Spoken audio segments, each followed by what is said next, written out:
In part 1 of this series, we introduced the following illustration. This is an idea of how the golden lampstand in the holy place of the tabernacle of Moses may have looked like. It's perfect for illustrating our 7 spirits because there are 7 branches. As shown, the 7 spirits are represented by the stars on each branch. So too, the 7 churches.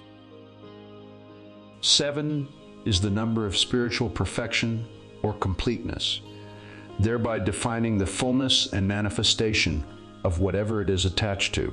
So in the 7 spirits of God in Isaiah chapter 11, we can sum up the first 6 spirits in the 7th, which is his righteous judgment.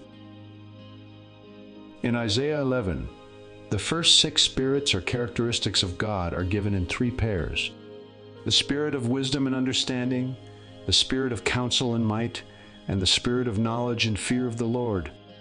Since wisdom and understanding are joined, the same is true in our illustration. Note that these 2 spirits are the same branch, meeting at the central branch of the lampstand. The same is true for each pair. In keeping with this, I've numbered the 7 spirits of God accordingly.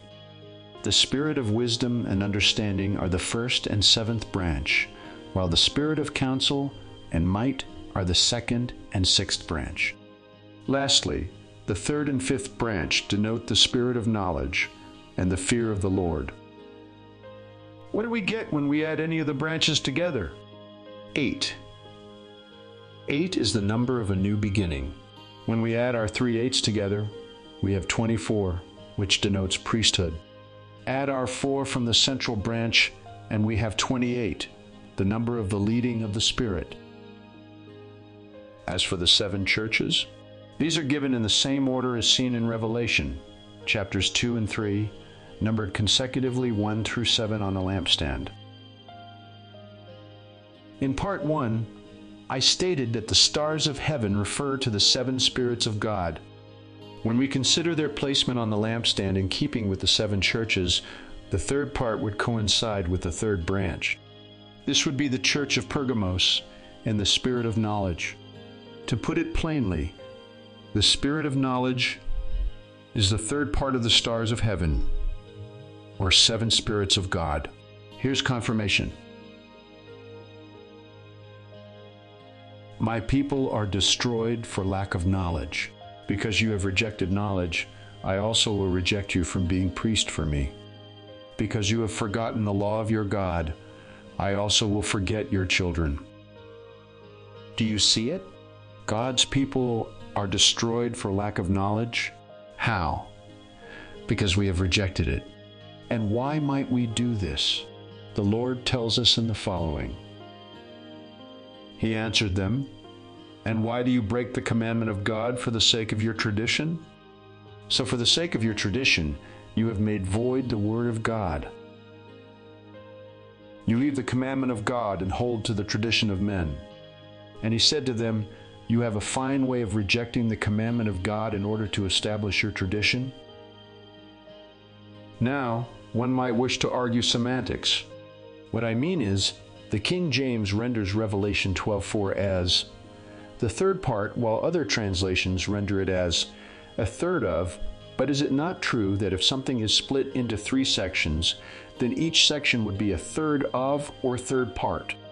Of course. Revelation 12:4 is not the only place in Revelation which uses the phrase the 3rd part.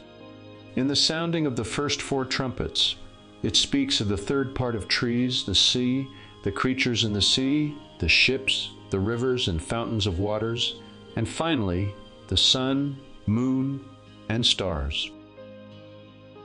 Regarding the 6th trumpet in Revelation, chapter 9, it speaks of the 3rd part of men. None of these references to the 3rd part are referring to a third of. The pictures given regarding the trumpets do not speak of literal events where a third of the trees, sea, etc., are burnt up, turned to blood, die, made bitter, or darkened.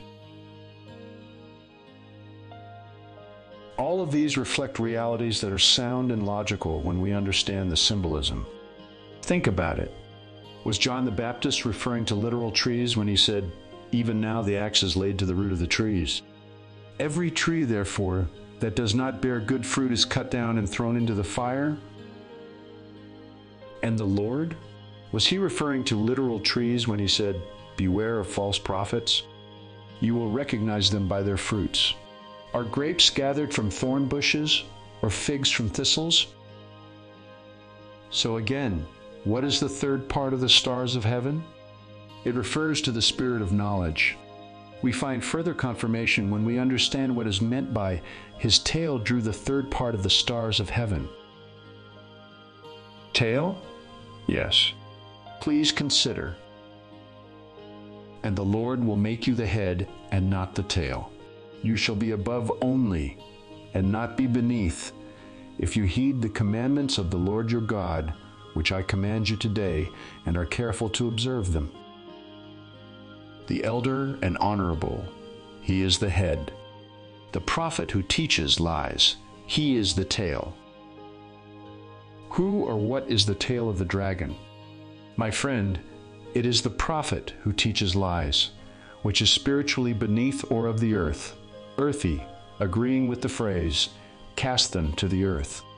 And does it not follow that if one is a false prophet, that they are most likely rejecting the true knowledge of God for one reason or another? In closing, if you would like to consider more regarding the symbolism in Revelation, chapter 12, I would point you to my series on the beast on this YouTube channel. In our next video study, we'll take a look at the meaning behind the third part of men.